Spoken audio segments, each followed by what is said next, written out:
프로그램은 주님의 사랑과 은혜를 나누기 위해 제작되었습니다.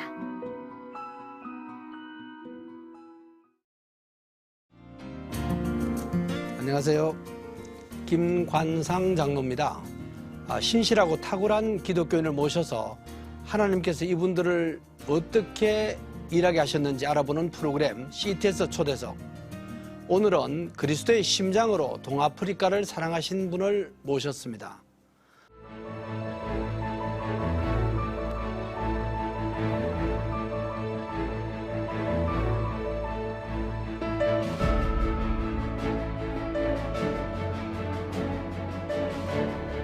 사역지를 하나님의 뜻에 따라서 아프리카로 옮기게 되었습니다. 성령의 세미한 음성을 들었습니다. 건너와서 아프리카를 도우라. 이 한국교회와 아프리카 교회가 연합하는 정신. 하나님이 역사 안 하면 전혀 전도도 부흥도 불가능하다 그렇게 생각을 합니다. 목사 된 것을 후회해 본 적은 없고요. 행복한 목사다. 목회생을 하고 있습니다.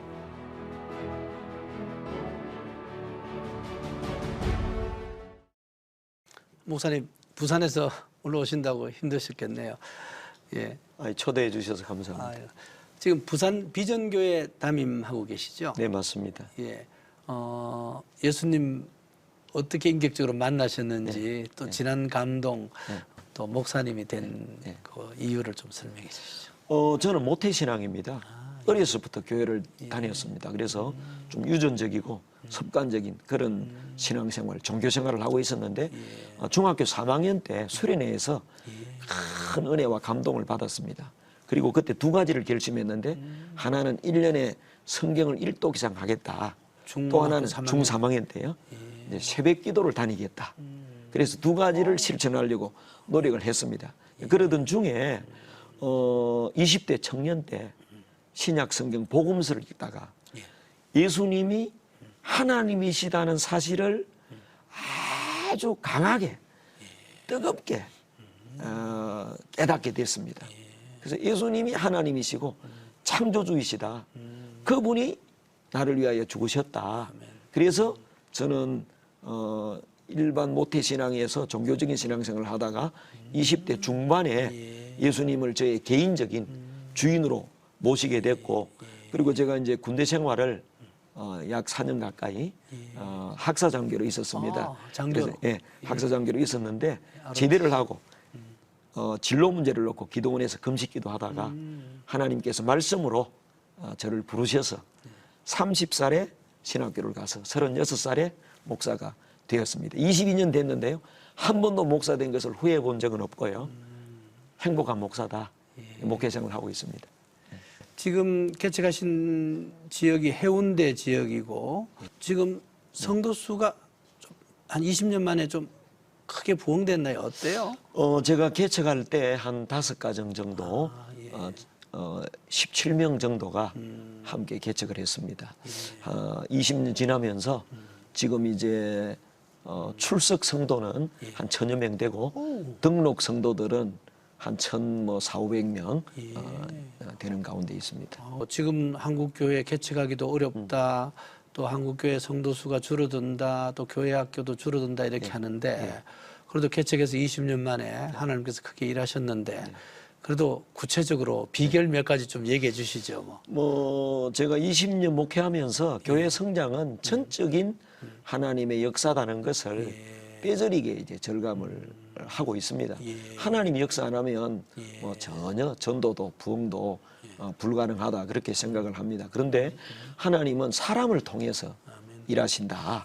그렇게 저는 믿고 저희 교회가 작은 성장을 한 요인이 있다면 첫째는 전도 중심의 교회를 공격적인 전도 중심의 교회를 한 것입니다. 다파다실 많이 뿌리면 많이 거둔다. 성경의 진리를 저는 적용하려고 노력했고 또 하나는 긍정적인 신앙을 가지려고 노력했고 주님 안에 살 수 심으려고. 있다. 그 전도는 된다. 지금도 교회는 부흥한다. 하나님이 하시기 때문이다. 그렇게 말하고 생각하고 기도하고 그 결과 하나님이 믿음대로 부흥을 주셨다. 그렇게 생각을 하고요.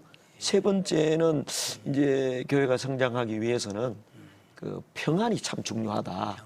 예, 그래서 최선의 다툼보다는 자선의 평안을 유지하려고 노력해 왔습니다. 그리고 뭐 마지막 한 가지 저희 교회가 작은 성장을 한 비결은 지역 주민들과 소통하려고 하는 그런 교회로서 달려왔는데 그것이 부흥에 좀 영향을 미치지 않았나 그런 생각을 합니다. 예. 목사님 주위에서는 이제 목사님을 보고 개척의 롤 모델이다 이렇게 평가하시는 부끄러운 분들도 이야기입니다. 계십니다. 물론 하나님께서 직접 강하게 하셨겠지만은 그래도 20년 동안 힘든 일도 많으셨죠. 광야 생활 예. 좀 간증 좀 해주시죠. 그걸 믿음으로 어떻게 극복했는지. 저는 뭐 개척 때 어려움보다 예. 개척 전에 더 큰 어려움, 광야를 통과했다 이런 생각을 하게 됩니다. 제가 36살에 목사 안수를 받았는데 질병에 걸리게 됐습니다. 폐결핵이었습니다. 그래서 가족과 이제 결별을 해서 가덕도 섬에서 2년 동안 혼자서 요양 생활을 하면서 기도와 말씀 훈련을 한 기회가 있었습니다. 근데 가족들은 부산에 있고 저는 가덕도에서 2년 동안 외롭고 쓸쓸하고 언제쯤 또 건강이 회복될지 모르는 기약 없는 요양 생활을 하면서 정말 제 인생에 깊은 그 광야 생활을 경험을 했습니다. 그 로마서 8장 28절에 하나님을 사랑하는 자, 그 뜻대로 부르심을 입은 자들에게는 모든 것이 합력하여 선을 이룬다. 지금 이 폐결핵이 지금 당장에는 좋지 않은 일 같지만 분명히 앞으로 선을 이루실 것이다. 그 말씀대로 제가 지나고 보니까 그 2년이 저의 기도 훈련 그리고 설교 훈련에 아주 귀중한 기간이었습니다. 예. 목사님 개척할 때 또 그 이후에 또 사모님이나 동역자들 도움도 좀 많았죠. 저는 만남의 축복을 받았습니다. 뭐 특별히 저희 아내가 가장 많은 고생을 했죠. 제가 이제 대학원 때 결혼을 했는데 이제 대학원 생활 가운데 또 학비도 아내가 또 책임을 지고 또 폐결핵으로 4살, 1살 어린아이를 두고 가덕도에 갔을 때 유치원 교사를 하면서 아이들을 돌보고 그 이후에 제가 개척했을 때 유치원 교사로 또 두 아이의 엄마로 교회 사모로 정말 참 힘든 그런 생활을 한 가운데서도 불평 없이 가장 좋은 내조자로 또 저의 가장 큰 위로자로 또 가장 좋은 팬으로 뒷바라지 해준 것이 너무너무 감사하고 하나님이 만남의 축복을 주셨다 그렇게 생각하고 또 한 번 잊을 수 없는 만남은 저희 개척 멤버였던 우리 강순백 장로님이신데 가난하고 힘든 개척 당시에는 큰 위로가 됐습니다. 그리고 그 장로님이 20년 우리 교회 전도왕으로 열심히 또 교회 건축에 1등 공신으로 수고를 해오셨는데 지난 7월에 암으로 소천 받으시고. 먼저 천국에 가셨습니다. 그래서 너무 고맙기도 하고 안타까운 마음이 있습니다. 예. 전도 축제. 네.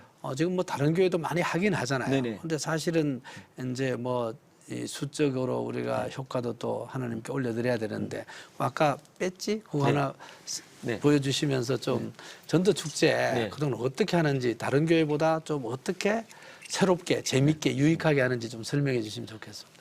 예, 뭐 이것이 이제 새가족 초청 대축제 홍보 버튼입니다. 예. 전교인들이 이 버튼을 몇 달 동안 달고 다니게 합니다. 개척하고 20년 동안 140주일 정도 전도 축제를 해 왔습니다. 예. 그리고 지속적으로 해야 될 뿐만 아니라 이 전도 축제가 단시일 한두 주일 한 달로 끝나서 되는 게 아니고 저는 전도 축제의 목표를 세례교인 만들기에 두고 있습니다.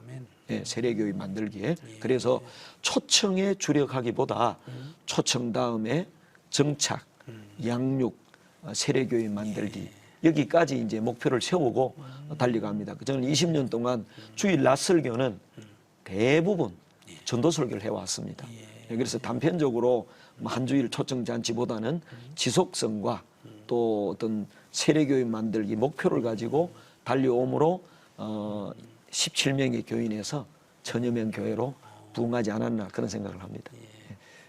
목사님 작은 교회 부흥 운동 예, 예. 지금 몇 군데 또 더 네 군데 개척했나요? 네네. 작은 교회 부흥 운동에 대해서 예. 좀 더 구체적으로 예. 하나님께서 어떻게 일하셨는지 좀 설명해 주시죠. 저는 하나님께서 목회자로 부르고 난 다음에 처음부터 그 개척의 소원을 주셨습니다. 그래서 저도 개척했고요. 그 다음에 지나오면서 네 교회를 개척하게 됐습니다. 그러는 가운데 제가 작은 교회에 대한 관심을 가지게 됐는데 한국 교회 70%, 80%가 100명 이하 교회라고 하는데 이 교회들을 도울 수 있는 방법이 없을까? 뭐 제가 어떤 힘이 없었기 때문에 마음으로만 그렇게 생각하고 있었는데 부산에 작은 교회 희망연합이라고 100명 이하의 교회들이 모여서 저를 찾아와서 우리가 목사님 교회처럼만 좀 부흥해도 되겠는데 그동안 부흥의 노하우를 함께 나누었으면 좋겠다. 그래서 제가 경험한 초청 축제 노하우를 함께 나누기 시작했습니다. 식사도 대접하고 이 초청 이 버튼도 무료로 제공하고 초청장 포스터도 무료로 이렇게 제공하면서 그래서 지금도 하고 있는데 지금 이제 80교회가 이번 가을에 함께 초청 축제를 지금 진행하고 있습니다. 지금까지 이제 교회 사역에 대해서 말씀 나눠봤는데 이제는 동아프리카 네. 그 선교 사역 좀 대화를 나눠봤으면 좋겠습니다. 동아프리카 선교 사역에 올인하고 계시는 거죠? 뭐 저는 이제 선교사는 아니고요. 예. 선교 동원가라고 할까요? 예. 이제 목회에 충실하고 있습니다. 그렇지만 1년에 2달, 3달 정도를 아프리카에 이제 머물러서 선교 활동을 하는데 사실 저는 뭐 아프리카에 관심이 없었습니다. 그냥 국내 교회 부흥에 관심이 있었거든요. 근데 저희 교회 개척 8년 차에 우리 김진현 선교사님이 중국에 파송이 됐었는데 6년 사역을 하고 사역지를 하나님의 뜻에 따라서 아프리카로 옮기게 됐습니다. 그래서 제가 방문했다가 너무 큰 충격을 받았습니다. 나무 밑에서 예배드리는 교회, 풀밭에서 예배드리는 교회, 초가집에서 석집에서 또 에이즈 고아들을 돌보는 교회, 이제 그런 교회를 방문하고 돌아오는 길에 성령의 세미한 음성을 들었습니다. 건너와서 아프리카를 도우라. 저는 하나님 아무것도 가진 게 없습니다. 또 세미한 음성이 러브 아프리카, 아프리카를 사랑하라. 그래서 저는 한국에 돌아와서 아프리카를 사랑하는 방법이 무엇일까 기도하는 중에 돼지 저금통, 동전 모으기, 그다음에 사랑에 대해 바자회, 그리고 아프리카 선교 기금 모금을 하기 시작했습니다. 그래서 그 모금된 돈으로 고아원, 유치원, 교회를 짓고 입당하게 됐는데 그것을 계기로 아프리카를 이제 사랑하는 활동을 본격적으로 이제 올인하게 됐습니다. 하나님이 크게 하셨지만 유니언 비전 미션 이런 선교 단체를 통해서 여러 다른 교회 성도님들이나 이런 분들이 많이 또 이래 협력을 한 거죠. 지금 그동안 교회 지어준 건 얼마나 되고 또 유치원 아까 네 나라라고 했죠. 조금 더 구체적으로 현황을 먼저 설명해 주시죠.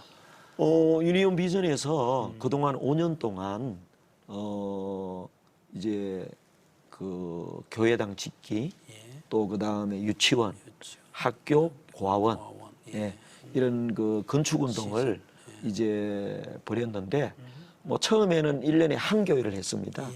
그리고 4교회를 하고 8교회를 하고 이러다가 우리 최설기 단기 선교사의 그 순교가 불씨가 돼가지고 이제 한국 교회 좋은 소문이 퍼지면서 동참하는 교회들이 많아져 가지고 유니온 비전이 설립이 되게 되고 연합으로 사역을 해서 이제 그 200여 개의 예배당, 학교, 유치원, 고아원을 건축하게 됐고요.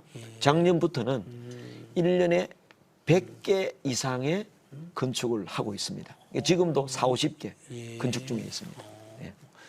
우리 최슬기 단기 선교사님 조금 더 자세하게 그때 그러면은 단기 선교로 목사님하고 같이 갔다가 소천받게 됐는데 부모님들 충격도 크고 좀 어려웠을 텐데 하나님께서 어떻게 이렇게 인도해 주셨는지 좀 더 설명을 해 주시죠. 부모님들 제가 단기 선교를 2011년도에 시작해서 매년 이제 단기 선교를 가게 됐는데 2013년도 7월 달에 35명이 단기 선교를 가게 됐습니다. 도착 예배를 드리고 그 다음 날 선교지로 향하는 중에 갑자기 우리 최설기 자매가 심장마비로 순교를 하게 됐습니다. 뭐 저희들은 이거 뭐 갑자기 몰아닥친 쓰나미처럼 뭐 정신이 하나도 없었습니다.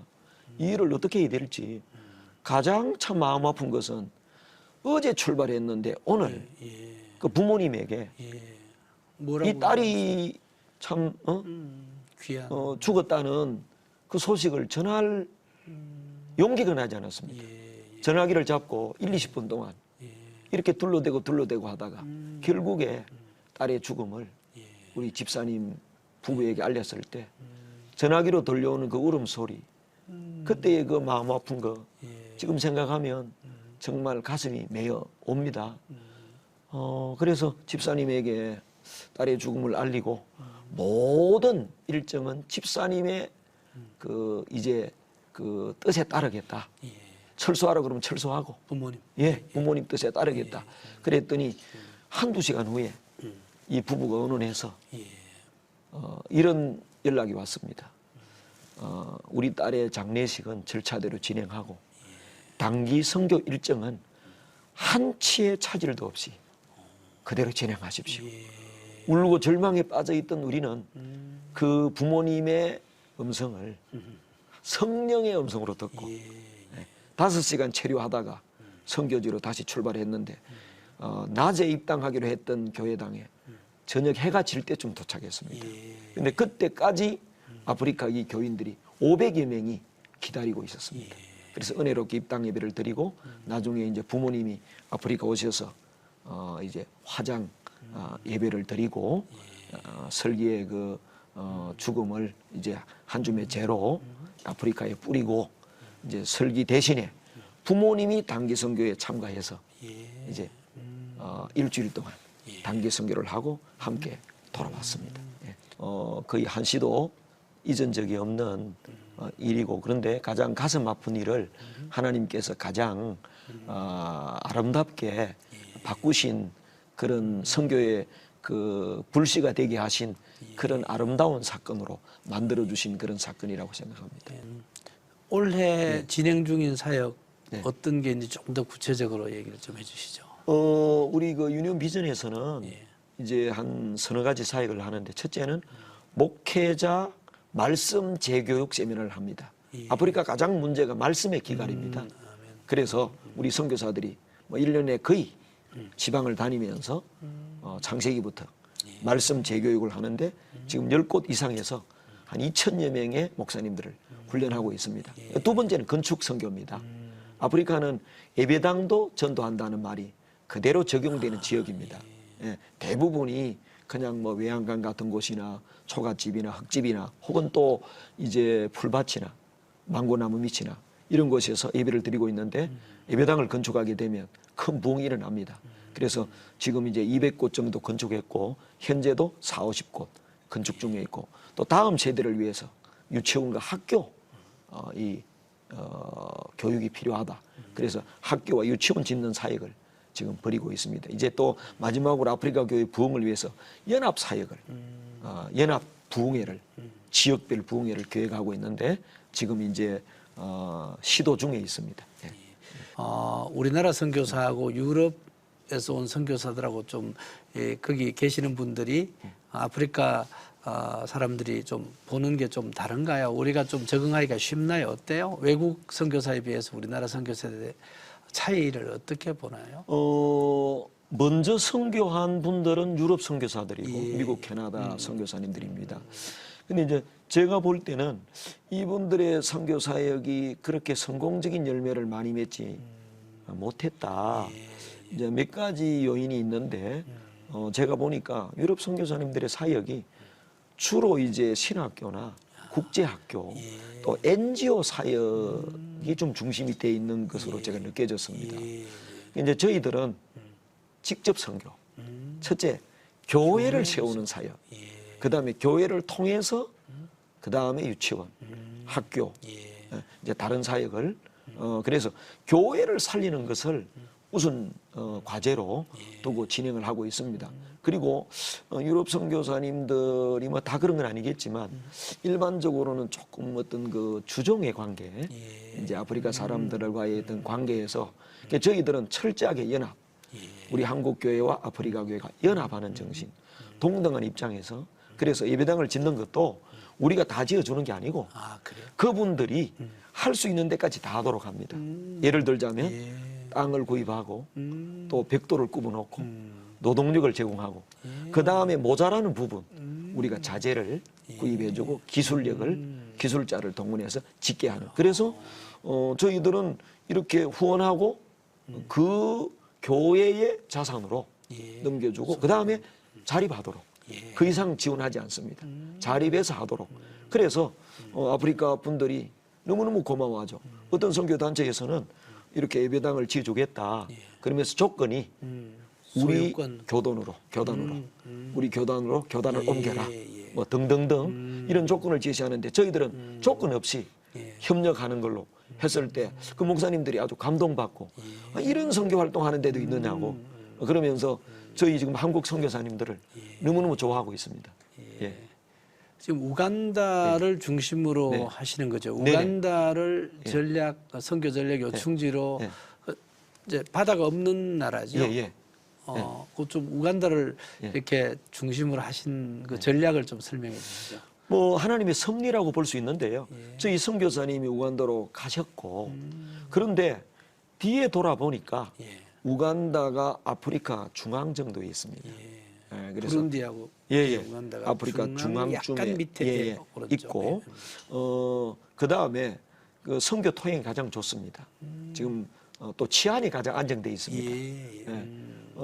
그래서 우간다를 선교 요충지로 삼은 것은 아닌데 하고 보니까 선교 요충지로서의 조건을 갖추고 있다 하는 걸 깨닫게 되어졌습니다. 그래서 우간다를 중심으로 위로 아래로 지금 뻗어가려고 노력하고 있습니다. 우간다는 종교 분포는 어떻게 되나요?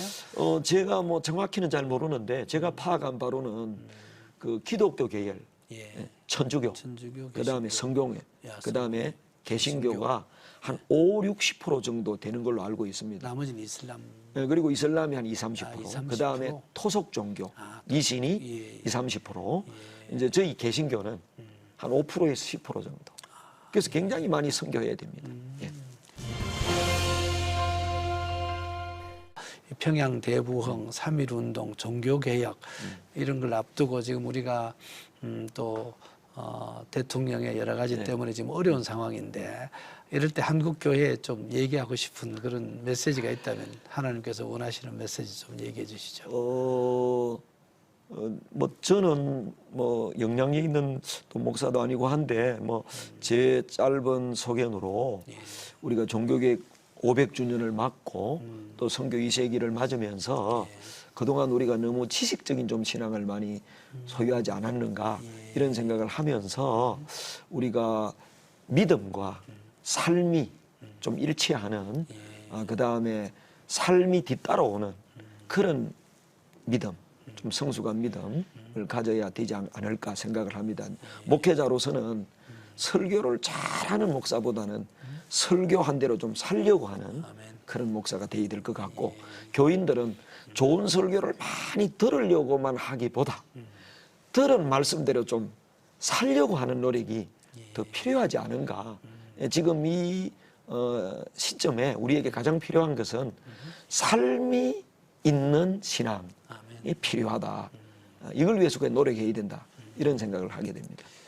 목사님 이제 목사님 뭐 요즘은 나이 드신 분들 이제 점점 노령화되고 있는데 앞으로 그래도 모세처럼 한 120살까지는 사셔야 되는데 앞으로 하나님께서 어떻게 그 일하시려고 하시는지 비전 마지막으로 한마디 얘기해 주시죠. 꼭 저는 죽더라도 하고 싶은데. 저는 그동안 주신 비전을 효율적으로 이루어 드리는 그 남은 생애가 됐으면 좋겠다. 실제 이제 우리 교회는 불신자 중심의 전도 목회를 계속 하고 싶고요. 다음 세대 일꾼 양성. 그 다음에 이제 국내적으로는 작은 교회 부흥 운동에 제가 할 수 있는 한 좀 지원을 했으면 좋겠다는 생각을 가지고 이제 세계 선교에서는 유년 비전을 통해서 아프리카 선교 3,000교회 건축 운동, 300개의 그 학교 유치원 건축 운동을 제가 이제 그 하나님 앞에 기도하는 것은 하나님 저에게 30년만 건강과 생명을 주십시오. 그러면 이 비전을 이루고 하나님 앞에 좀 가도록 해주십시오. 그렇게 기도하고 있습니다. 예. 하나님께서 충분히 이루어 주실 거로 확신합니다. 예, 감사합니다. 예, 목사님 오늘 소중한 시간 주셔서 감사합니다. 초대해 주셔서 감사합니다. 하나님께서 일하시는 모습을 우리가 보면서 하나님께 찬양을 드리고요. 베드로도 보면은 그 바다 위에서 예수님을 볼 때는 이 바다 위를 걸었지만은 또 환경을 봐서 빠지는 예수님 다시 구해줬는데 정말 하늘에 계신 주님의 초점을 맞춰야 될 것 같아요. 환경보다는 앞으로 하나님께서 크게 하늘에 상이 많기를 기대합니다. 고맙습니다. 아이고, 감사합니다. 예. 오늘 CT에서 초대석에는 우간다를 중심으로 동아프리카 4군데 나라에 교회나 유치원을 지어주시고 또 위기를 맞고 있는 한국 교회에서 교회 개척의 롤 모델이 되시는 김성관 목사님을 만나서 하나님은 정말 힘이시고 하나님께서 직접 일하고 계신다는 확신이 들었습니다. 환경을 보지 않고 주님을 바라볼 때 어떤 열매가 열리는지를 확실히 알 수 있는 시간이었습니다. 주님 안에서 정말 소중하고 유익한 시간이었습니다. 고맙습니다, 목사님. 감사합니다. 이 프로그램을 보시고 영상 선교에 참여하실 분은 후원 전화 02-6333-1003번으로 전화 주세요.